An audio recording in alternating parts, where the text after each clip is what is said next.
Où dans la Bible est-il écrit que Dieu est le Messie? Où dans la Bible est-il écrit que Yahweh s'incarnera en la personne de Jésus? Où dans la Bible est-il écrit que Jésus est Yahweh? Isaïe 35,4. À ceux qui sont troublés, dites-leur, prenez courage, n'ayez aucune crainte, votre Dieu va venir pour la rétribution et pour régler ses comptes. Il viendra lui-même en personne et vous sauvera. Lorsqu'il sera venu, ce jour-là s'ouvriront les oreilles des sourds et les yeux des aveugles. Et alors le boiteux bondira comme un cerf, et le muet criera de joie, car des eaux jailliront dans le désert, dans la steppe, des torrents couleront. La terre desséchée se changera en lac, et la terre altérée en source jaillissante. Des roseaux et des joncs croîtront dans le repaire où gîtaient les chacals. Travers le pays passera une route que l'on appellera la route sainte. Aucun impur n'y passera car elle est réservée au seul peuple de Dieu qui la suivra. Les insensés ne viendront pas s'y égarer. Là, il n'y aura pas de lion et les bêtes féroces n'y auront pas accès, on n'en trouvera pas. C'est le peuple sauvé qui marchera sur cette voie. Oui, ceux que l'Éternel aura libérés reviendront. Ils iront à Sion avec des cris de joie. Un bonheur éternel couronnera leur tête. Ils auront en partage la joie et l'allégresse, tristesse et plainte s'enfuiront. Isaïe 35 dit que Dieu viendra lui-même, et ce Dieu, c'est le Messie. Jésus est le Messie divin, Sauveur et Dieu incarné, qui accomplit parfaitement la mission divine. Isaïe 45, 23. Ainsi parle l'Éternel à son oint à Cyrus, je le jure par moi-même, la vérité sort de ma bouche et ma parole ne sera point révoquée, tout genou fléchira devant moi, toute langue jurera par moi. Ce Dieu qui parle, c'est le Messie. Isaïe 40, une voix interpelle, va, proclame un message. Une autre lui répond, que dois-je proclamer? Que tout homme est pareil à l'herbe et toute gloire humaine comme la fleur des champs. Car l'herbe se dessèche et la fleur se flétrit quand le souffle de l'Éternel passe dessus. Que tout homme est pareil à l'herbe et toute gloire humaine comme la fleur des champs. Car l'herbe se dessèche et la fleur se flétrit quand le souffle de l'Éternel passe dessus. En vérité, les hommes sont pareils à de l'herbe. Oui, l'herbe se dessèche et la fleur se flétrit, mais la parole de notre Dieu subsistera toujours. Christ est éternel, 1 Jean 1.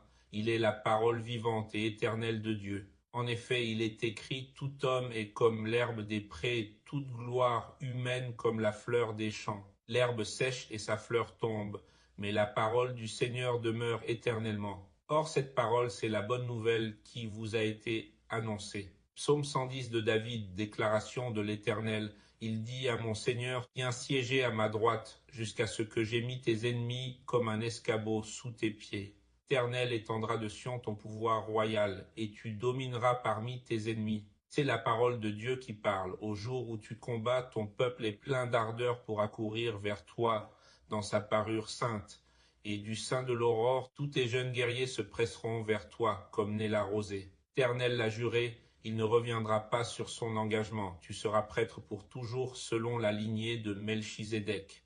Seigneur à ta droite va écraser des rois au jour de sa colère. Il juge les nations, les cadavres s'entassent, il écrase des chefs de par la terre entière. En chemin il s'abreuve, il boit l'eau d'un torrent, puis relève la tête. Satan chasse Satan tout comme Dieu encense Dieu. S'il est possible pour Satan de chasser Satan, alors il est possible pour Dieu d'encenser Dieu. Matthieu 12, 26, si Satan chasse Satan, il lutte contre lui-même. Comment donc son royaume subsistera-t-il? Si moi je chasse les démons par Belzébul, vos disciples, par qui les chassent-ils? C'est pourquoi ils seront eux-mêmes vos juges. Mais si c'est par l'Esprit de Dieu que je chasse les démons, alors le royaume de Dieu est venu jusqu'à vous. Jésus-Christ est l'image exacte de Dieu, la deuxième personne de la Trinité et non un être créé. Le Fils est l'expression du Père et partage pleinement la nature divine avec toutes ses perfections. Il est décrit comme le reflet de sa gloire et l'empreinte de sa personne,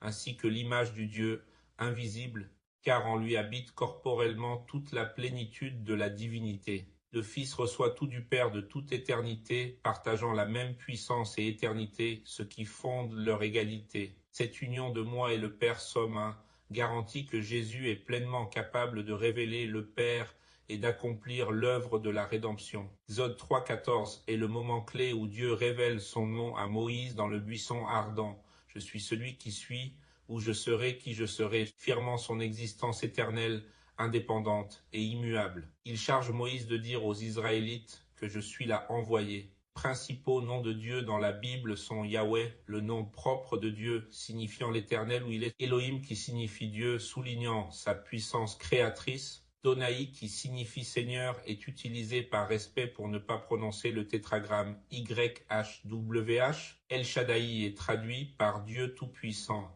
Elion signifie Dieu très haut. Yahweh Sabaoth signifie l'Éternel des armées. Elolam, le Dieu de l'éternité. Jéhovah Jireh est traduit par l'Éternel, pourvoira. Elroy est le Dieu qui me voit.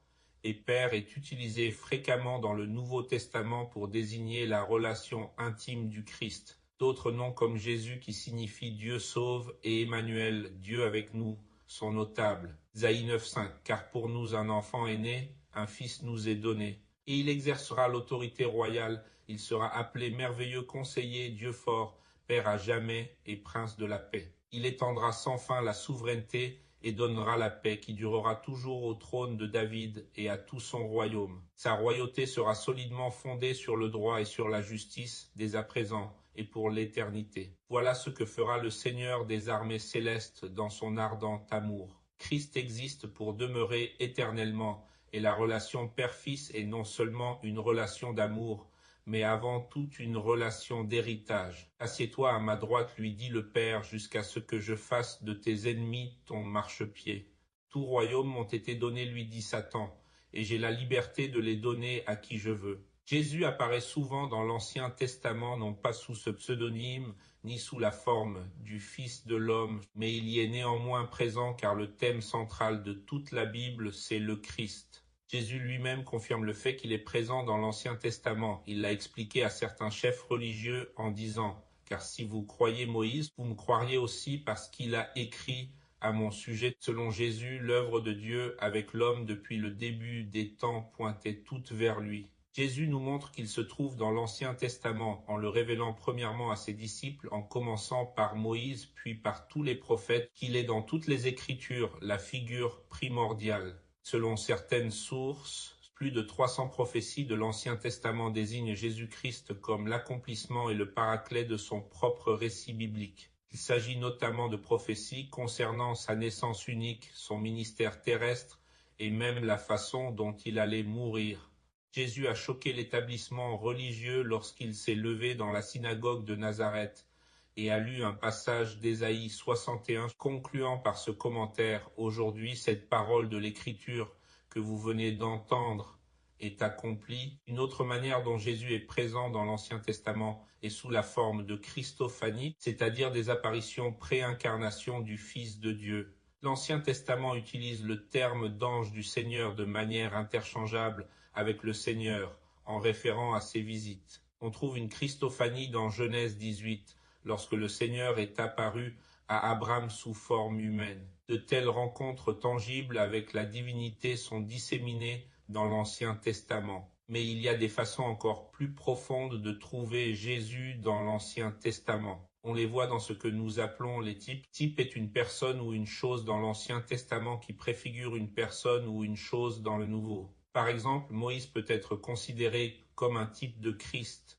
Comme Jésus, la naissance de Moïse a été importante. Il a affronté les puissances maléfiques de l'époque et il a conduit son peuple à la liberté par une délivrance miraculeuse. La vie de Joseph est un autre exemple qui peut être considéré comme typique de la vie du Christ. Jésus prend souvent l'exemple de Jonas pour préfigurer sa mort et sa résurrection après 3 jours. De nombreux événements historiques de l'Ancien Testament servent également de symbole de ce que Dieu fera dans le futur par l'intermédiaire du Christ. Par exemple, Dieu a appelé Abraham à offrir son fils Isaac en sacrifice. Abraham a prononcé ces paroles prophétiques en réponse à la question d'Isaac concernant un agneau. Mon fils, Dieu se pourvoira lui-même de l'agneau pour l'Holocauste. Dieu a effectivement fourni un bélier à la place d'Isaac, symbolisant ce qu'il ferait des milliers d'années plus tard sur cette même montagne, lorsque son propre fils a été offert en sacrifice à notre place. Les événements entourant le sacrifice d'Isaac servent donc de type au sacrifice du Christ.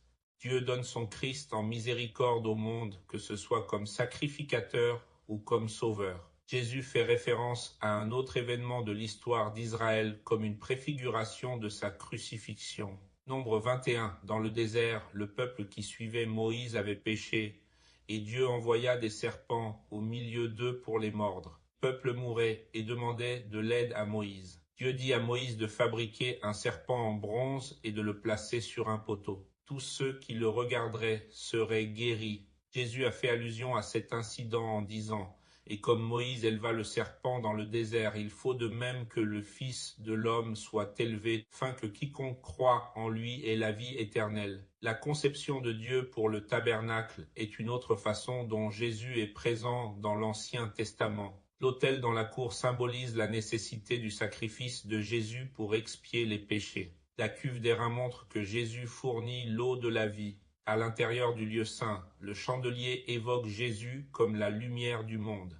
La table des pains de proposition représente Jésus comme le pain de la vie. Dans l'autel des parfums, on voit Jésus comme notre intercesseur céleste, offrant continuellement des prières pour nous.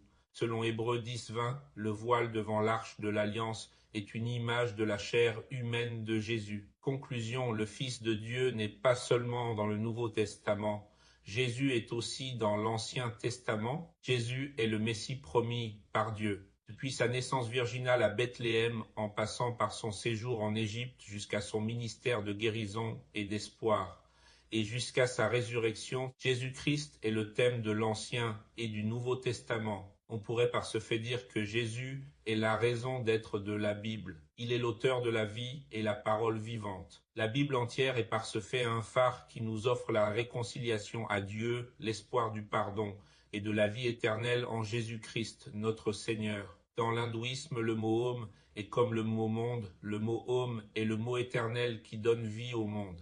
Jésus-Christ est pleinement Yahweh.